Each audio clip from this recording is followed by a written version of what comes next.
Chapter 22 In the Emporium. So, last January, with the beginning of a snowstorm in the air about me, and if it settled on me it would betray me, weary, cold, painful, inexpressibly wretched, and still but half convinced of my invisible quality, I began this new life to which I am committed. I had no refuge, no appliances, no human being in the world in whom I could confide. To have told my secret would have given me away, made a mere show and rarity of me. Nevertheless, I was half minded to accost some passer-by and throw myself upon his mercy. But I knew too clearly the terror and brutal cruelty my advances would evoke. I made no plans in the street. My sole object was to get shelter from the snow, to get myself covered and warm. Then I might hope to plan. But even to me, an invisible man, the rows of London houses stood latched, barred, and bolted impregnably. Only one thing could I see clearly before me: the cold exposure and misery of the snowstorm and the night. And then I had a brilliant idea. I turned down one of the roads leading from Gower Street to Tottenham Court Road, and found myself outside Omnium's, the big establishment where everything is to be bought. You know the place: meat, grocery, linen, furniture, clothing, oil paintings even. A huge meandering collection of shops rather than a shop. I had thought I should find the doors open, but they were closed, and as I stood in the wide entrance a carriage stopped outside, and a man in uniform, you know the kind of personage with Omnium on his cap, flung open the door. I contrived to enter, and walking down the shop, it was a department where they were selling ribbons and gloves and stockings and that kind of thing, came to a more spacious region devoted to picnic baskets and wicker furniture. I did not feel safe there, however. People were going to and fro, and I prowled restlessly about until I came upon a huge section in an upper floor containing multitudes of bedsteads, and over these I clambered and found a resting place at last among a huge pile of folded flock mattresses. The place was already lit up and agreeably warm, and I decided to remain where I was, keeping a cautious eye on the 2 or 3 sets of shopmen and customers who were meandering through the place until closing time came. Then I should be able, I thought, to rob the place for food and clothing, and, disguised, prowl through it and examine its resources, perhaps sleep on some of the bedding. That seemed an acceptable plan.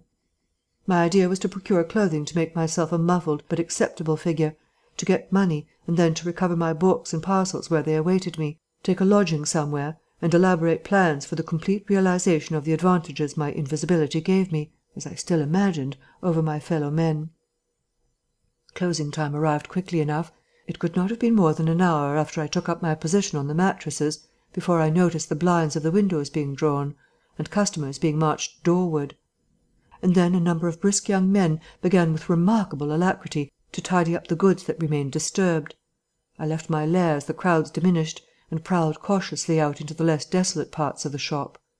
I was really surprised to observe how rapidly the young men and women whipped away the goods displayed for sale during the day. All the boxes of goods, the hanging fabrics, the festoons of lace, the boxes of sweets in the grocery section, the displays of this and that, were being whipped down, folded up, slapped into tidy receptacles, and everything that could not be taken down and put away had sheets of some coarse stuff like sacking flung over them. Finally, all the chairs were turned up onto the counters, leaving the floor clear.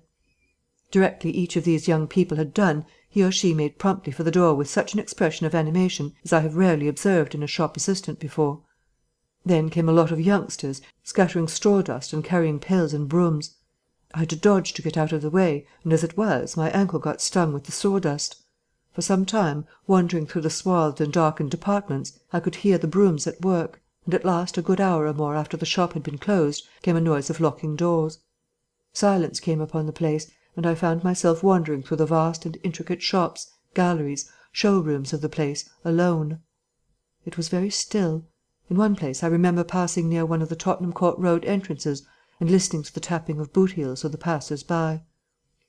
My first visit was to the place where I had seen stockings and gloves for sale. It was dark, and I had the devil of a hunt after matches, which I found at last in the drawer of the little cash-desk. Then I had to get a candle. I had to tear down wrappings and ransack a number of boxes and drawers, but at last I managed to turn out what I sought. The box label called them lambswool pants and lambswool vests. Then socks, a thick comforter, and then I went to the clothing place and got trousers, a lounge jacket, an overcoat and a slouch hat, a clerical sort of hat with the brim turned down. I began to feel a human being again, and my next thought was food. Upstairs was a refreshment department, and there I got cold meat. There was coffee still in the urn, and I lit the gas and warmed it up again, and altogether I did not do badly. Afterwards, prowling through the place in search of blankets, I had to put up at last with a heap of down quilts.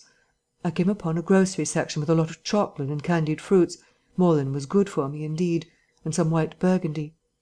And near that was a toy department, and I had a brilliant idea. I found some artificial noses, dummy noses, you know, and I thought of dark spectacles. But Omniums had no optical department. My nose had been a difficulty indeed. I had thought of paint, but the discovery set my mind running on wigs and masks and the like. Finally I went to sleep in a heap of down quilts, very warm and comfortable. My last thoughts before sleeping were the most agreeable I had had since the change. I was in a state of physical serenity, and that was reflected in my mind. I thought that I should be able to slip out unobserved in the morning, with my clothes upon me, muffling my face with a white wrapper I had taken, purchase with the money I had taken, spectacles and so forth, and so complete my disguise. I lapsed into disorderly dreams of all the fantastic things that had happened during the last few days. I saw the ugly little Jew of a landlord vociferating in his rooms. I saw his 2 sons marvelling, and the wrinkled old woman's gnarled face as she asked for her cat. I experienced again the strange sensation of seeing the cloth disappear, and so I came round to the windy hillside and the sniffing old clergyman mumbling earth to earth, ashes to ashes, dust to dust, at my father's open grave. "You also," said a voice, and suddenly I was being forced towards the grave. I struggled, shouted, appealed to the mourners, but they continued stonily following the service.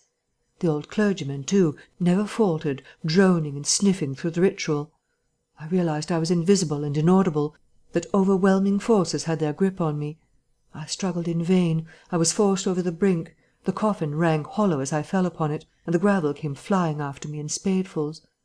Nobody heeded me. Nobody was aware of me. I made convulsive struggles and awoke. The pale London dawn had come. The place was full of a chilly grey light that filtered round the edges of the window blinds. I sat up, and for a time I could not think where this ample apartment, with its counters, its piles of rolled stuff, its heap of quilts and cushions, its iron pillars, might be.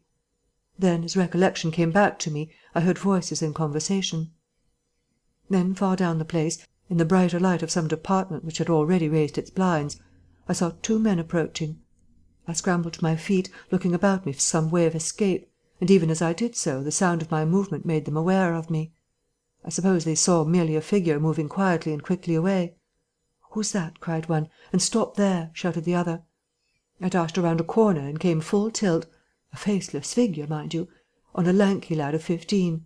He yelled and I bowled him over, rushed past him, turned another corner, and by a happy inspiration threw myself behind a counter. In another moment feet went running past, and I heard voices shouting, "All hands to the doors," asking what was up, and giving one another advice how to catch me. Lying on the ground, I felt scared out of my wits. But, odd as it may seem, it did not occur to me at the moment to take off my clothes as I should have done. I had made up my mind, I suppose, to get away in them, and that ruled me. And then down the vista of the counters came a bawling of "Here he is!" I sprang to my feet, whipped a chair off the counter, and sent it whirling at the fool who had shouted, turned, came into another round a corner, sent him spinning, and rushed up the stairs. He kept his footing, gave a view hallo, and came up the staircase hot after me. Up the staircase were piled a multitude of those bright-coloured pot things. What are they? "Art pots," suggested Kemp. "That's it, art pots. Well, I turned at the top step and swung round, plucked one out of a pile and smashed it on his silly head as he came at me. The whole pile of pots went headlong, and I heard shouting and footsteps running from all parts. I made a mad rush for the refreshment place, and there was a man in white like a man-cook who took up the chase. I made one last desperate turn and found myself among lamps and ironmongery. I went behind the counter of this and waited for my cook, and as he bolted in at the head of the chase I doubled him up with a lamp. Down he went, and I crouched behind the counter and began whipping off my clothes as fast as I could. Coat, jacket, trousers, shoes were all right, but a lamb's-wool vest fits a man like a skin. I had more men coming. My cook was lying quiet on the other side of the counter, stunned or scared speechless, and I had to make another dash for it, like a rabbit hunted out of a wood-pile. "This way, policeman," I heard someone shouting. I found myself in my bedstead storeroom again, and at the end of a wilderness of wardrobes. I rushed among them, went flat, got rid of my vest after infinite wriggling, and stood a free man again, panting and scared, as the policeman and 3 of the shopmen came round the corner. They made a rush for the vest and pants, and collared the trousers. "He's dropping his plunder," said one of the young men. "He must be somewhere here." But they did not find me all the same. I stood watching them hunt for me for a time, and cursing my ill luck in losing the clothes. Then I went into the refreshment room, drank a little milk I found there, and sat down by the fire to consider my position. In a little while 2 assistants came in and began to talk over the business very excitedly and like the fools they were. I had a magnified account of my depredations, and other speculations as to my whereabouts. Then I fell to scheming again. The insurmountable difficulty of the place, especially now it was alarmed, was to get any plunder out of it. I went down into the warehouse to see if there was any chance of packing and addressing a parcel, but I could not understand the system of checking. About 11 o'clock, the snow having thawed as it fell, and the day being finer and a little warmer than the previous one, I decided that the Emporium was hopeless, and went out again, exasperated at my want of success, with only the vaguest plans of action in my mind. Chapter 23. In Drury Lane. "But you begin now to realize," said the Invisible Man, "the full disadvantage of my condition. I had no shelter, no covering. To get clothing was to forego all my advantage, to make myself a strange and terrible thing. I was fasting, for to eat, to fill myself with unassimilated matter, would be to become grotesquely visible again."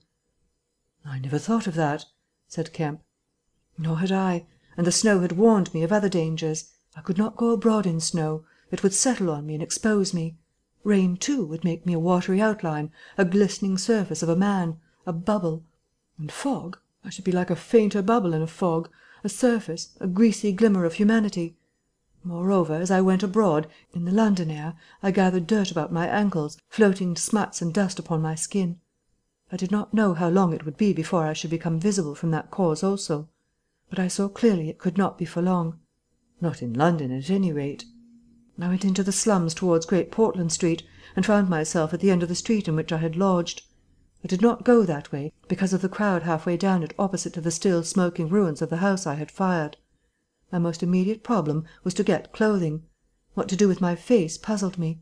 Then I saw in one of those little miscellaneous shops, news, sweets, toys, stationery, belated Christmas tomfoolery, and so forth, an array of masks and noses. I realized that problem was solved. In a flash I saw my course. I turned about, no longer aimless, and went, circuitously in order to avoid the busy ways, towards the back streets north of the Strand. For I remembered, though not very distinctly where, that some theatrical costumiers had shops in that district. The day was cold, with a nipping wind down the northward running streets. I walked fast to avoid being overtaken. Every crossing was a danger, every passenger a thing to watch alertly. One man, as I was about to pass him at the top of Bedford Street, turned upon me abruptly and came into me, sending me into the road and almost under the street of a passing hansom. The verdict of the cab rank was that he had had some sort of stroke.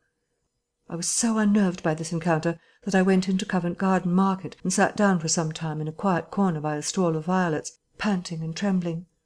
I found I had caught a fresh cold, and had to turn out after a time lest my sneezes should attract attention. At last I reached the object of my quest, a dirty, fly-blown little shop in a byway near Drury Lane, with a window full of tinsel robes, sham jewels, wigs, slippers, dominoes, and theatrical photographs. The shop was old-fashioned and low and dark, and the house rose above it for 4 stories, dark and dismal. I peered through the window and, seeing no one within, entered. The opening of the door set a clanking bell ringing. I left it open, and walked round a bare costume stand into a corner behind a cheval glass. For a minute or so no one came. Then I heard heavy feet striding across a room, and a man appeared down the shop. My plans were now perfectly definite. I proposed to make my way into the house, secrete myself upstairs, watch my opportunity, and when everything was quiet, rummage out a wig, mask, spectacles, and costume, and go into the world, perhaps a grotesque but still a credible figure. And incidentally, of course, I could rob the house of any available money. The man who had just entered the shop was a short, slight, hunched, beetle-browed man, with long arms and very short, bandy legs. Apparently I had interrupted a meal. He stared about the shop with an expression of expectation. This gave way to surprise, and then to anger, as he saw the shop empty. "Damn the boys," he said. He went to stare up and down the street. He came in again in a minute, kicked the door to with his foot spitefully, and went muttering back to the house door. I came forward to follow him, and at the noise of my movement he struck dead. I did so too, startled by his quickness of ear. He slammed the house door in my face. I stood hesitating. Suddenly I heard his quick footsteps returning, and the door reopened. He stood looking about the shop like one who is still not satisfied. Then, murmuring to himself, he examined the back of the counter and peered behind some fixtures. Then he stood doubtful. He had left the house door open, and I slipped into the inner room. It was a queer little room, poorly furnished and with a number of big masks in the corner. On the table was his belated breakfast, and it was a confoundedly exasperating thing for me, Kemp, to have to sniff his coffee and stand watching while he came in and resumed his meal. And his table manners were irritating.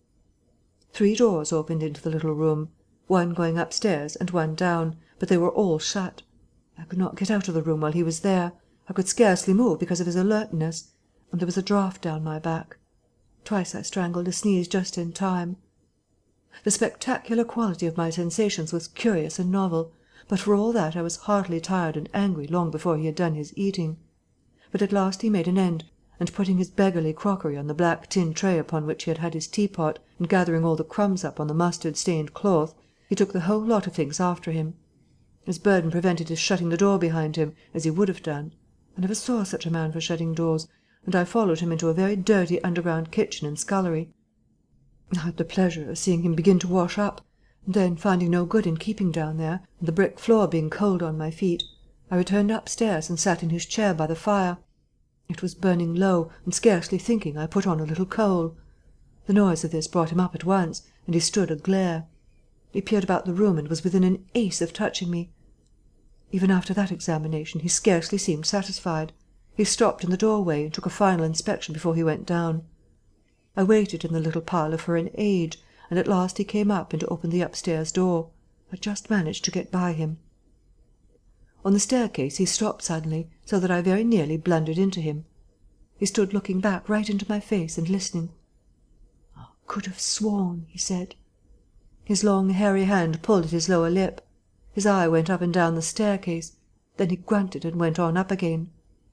His hand was on the handle of a door, and then he stopped again with the same puzzled anger on his face. He was becoming aware of the faint sounds of my movements about him. The man must have had diabolically acute hearing. He suddenly flashed into rage. "If there's anyone in this house," he cried within an oath, and left the threat unfinished. He put his hand in his pocket, failed to find what he wanted, and rushing past me went blundering noiselessly and pugnaciously downstairs. But I did not follow him. I sat on the head of the staircase until his return. Presently he came up again, still muttering. He opened the door of the room, and before I could enter slammed it in my face. I resolved to explore the house, and spent some time in doing so as noiselessly as possible. The house was very old and tumble-down, damp so that the paper in the attics was peeling from the walls, and rat-infested. Some of the door-handles were stiff, and I was afraid to turn them. Several rooms I did inspect were unfurnished, and others were littered with theatrical lumber, bought second-hand, I judged, from its appearance. In one room next to his I found a lot of old clothes. I began rooting among these, and in my eagerness forgot again the evident sharpness of his ears. I heard a stealthy footstep, and, looking up just in time, saw him peering in at the tumbled heap, and holding an old-fashioned revolver in his hand. I stood perfectly still while he stared about, open-mouthed and suspicious. "It must have been her," he said slowly. "Damn her!" He shut the door quietly, and immediately I heard the key turn in the lock. Then his footsteps retreated. I realized abruptly that I was locked in. For a minute I did not know what to do. I walked from door to window and back, and stood perplexed. A gust of anger came upon me, but I decided to inspect the clothes before I did anything further, and my first attempt brought down a pile from an upper shelf. This brought him back, more sinister than ever. That time he actually touched me, jumped back with amazement, and stood astonished in the middle of the room. Presently he calmed a little. "Rats," he said in an undertone, finger on lips. He was evidently a little scared. I edged quietly out of the room, but a plank creaked. Then the infernal little brute started going all over the house, revolver in hand, and locking door after door and pocketing the keys. When I realized what he was up to, I had a fit of rage. I could hardly control myself sufficiently to watch my opportunity. By this time I knew he was alone in the house, and so I made no more ado, but knocked him on the head." "Knocked him on the head?" exclaimed Kemp. "Yes, stunned him, as he was going downstairs. Hit him from behind with a stool that stood on the landing. He went downstairs like a bag of old boots." "But I say, the common conventions of humanity—" "Are all very well for common people, but the point was, Kemp, that I had to get out of that house in a disguise without his seeing me. I couldn't think of any other way of doing it. And then I gagged him with a Louis XIV vest and tied him up in a sheet." "Tied him up in a sheet?" "Made a sort of bag of it. It was rather a good idea to keep the idiot scared and quiet, and a devilish hard thing to get out of, head away from the string. My dear Kemp, it's no good your sitting glaring as though I was a murderer. It had to be done. He had his revolver. If once he saw me, he would be able to describe me." "But still," said Kemp, "in England, to-day, and the man was in his own house, and you were, well, robbing." "Robbing? Confound it, you'll call me a thief next. Surely, Kemp, you're not fool enough to dance on the old strings. Can't you see my position?" "And his too," said Kemp. The Invisible Man stood up sharply. "What do you mean to say?" Kemp's face grew a trifle hard. He was about to speak and checked himself. "I suppose, after all," he said with a sudden change of manner, "the thing had to be done. You were in a fix. But still... Of course I was in a fix, an infernal fix. And he made me wild, too, hunting me about the house, fooling about with his revolver, locking and unlocking doors. He was simply exasperating. You don't blame me, do you? You don't blame me?" "I never blame any one," said Kemp. "It's quite out of fashion. What did you do next?" "I was hungry. Downstairs I found a loaf and some rank cheese, more than sufficient to satisfy my hunger. I took some brandy and water, and then went up past my impromptu bag, it was lying quite still, to the room containing the old clothes. This looked out upon the street, 2 lace curtains brown with dirt guarding the window. I went and peered out through their interstices. Outside the day was bright, by contrast with the brown shadows of the dismal house in which I found myself, dazzlingly bright. A brisk traffic was going by, fruit carts, a hansom, a four-wheeler with a pile of boxes, a fishmonger's cart. I turned, with spots of colour swimming before my eyes, to the shadowy fixtures behind me. My excitement was giving place to a clear apprehension of my position again. The room was full of a faint scent of benzoline, used, I suppose, in cleaning the garments. I began a systematic search of the place. I should judge the hunchback had been alone in the house for some time. He was a curious person. Everything that could possibly be of service to me I collected in the clothes storeroom, and then I made a deliberate selection. I found a handbag I thought a suitable possession, and some powder, rouge, and sticking plaster. I had thought of painting and powdering my face and all that there was to show of me, in order to render myself visible, but the disadvantage of this lay in the fact that I should require turpentine and other appliances and a considerable amount of time before I could vanish again.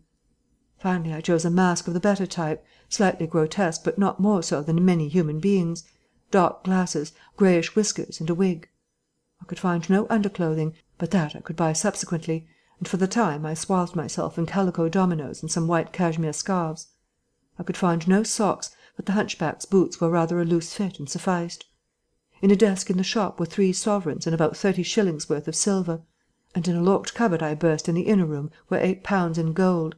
I could go forth into the world again, equipped.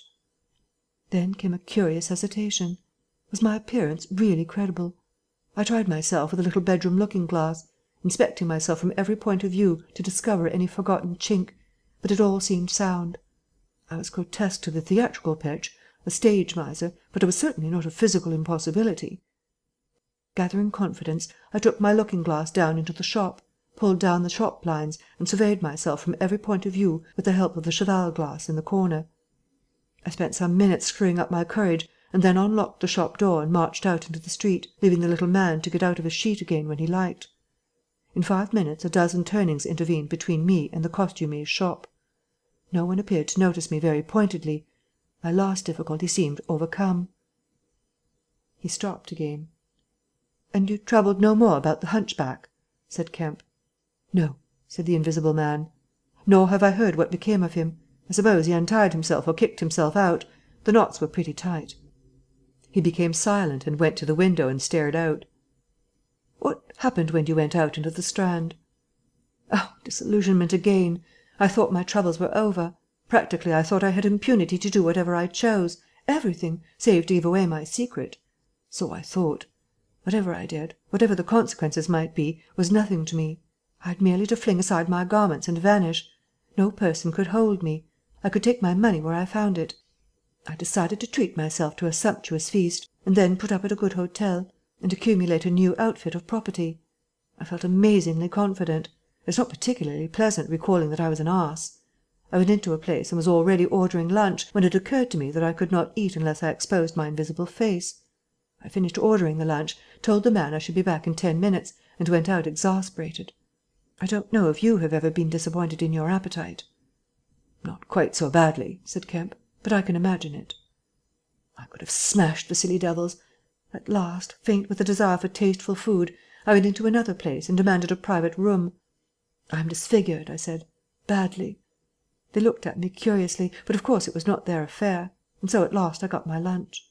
It was not particularly well served, but it sufficed, and when I had had it, I sat off a cigar, trying to plan my line of action.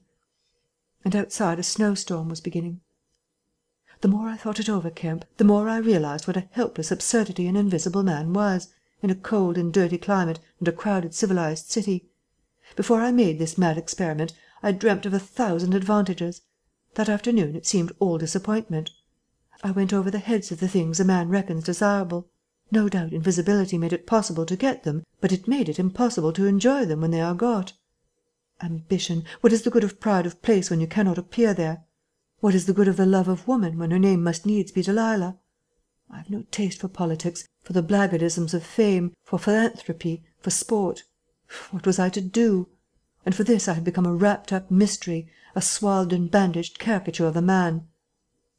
He paused, and his attitude suggested a roving glance at the window. "But how did you get to Iping?" said Kemp, anxious to keep his guest busy talking. "I went there to work. I had one hope. It was a half idea. I have it still. It is a full-blown idea now, and a way of getting back, of restoring what I have done, when I choose, when I have done all I mean to do invisibly, and that is what I chiefly want to talk to you about now." "You went straight to Iping?" "Yes, I had simply to get my 3 volumes of memoranda and my cheque-book, my luggage and underclothing, order a quantity of chemicals to work out this idea of mine. I will show you the calculations as soon as I get my books. And then I started. Jove! I remember the snowstorm now, and the accursed bother it was to keep the snow from damping my pasteboard nose." "At the end," said Kemp, "the day before yesterday, when they found you out, you, rather, to judge by the papers—" "I did, rather. Did I kill that fool of a constable?" "No," said Kemp. "He's expected to recover." "That's his luck, then. I clean lost my temper, the fools. Why couldn't they leave me alone? And that grocer lout—" "There are no deaths expected," said Kemp. "I don't know about that tramp of mine," said the invisible man, with an unpleasant laugh. "By heaven, Kemp, you don't know what rage is. To have worked for years, to have planned and plotted, and then to get some fumbling purblind idiot messing across your course. Every conceivable sort of silly creature that has ever been created has been sent to cross me. If I have much more of it, I shall go wild. I shall start mowing them. As it is, they've made things 1,000 times more difficult." "No doubt it's exasperating," said Kemp, dryly. End of chapters 22 and 23.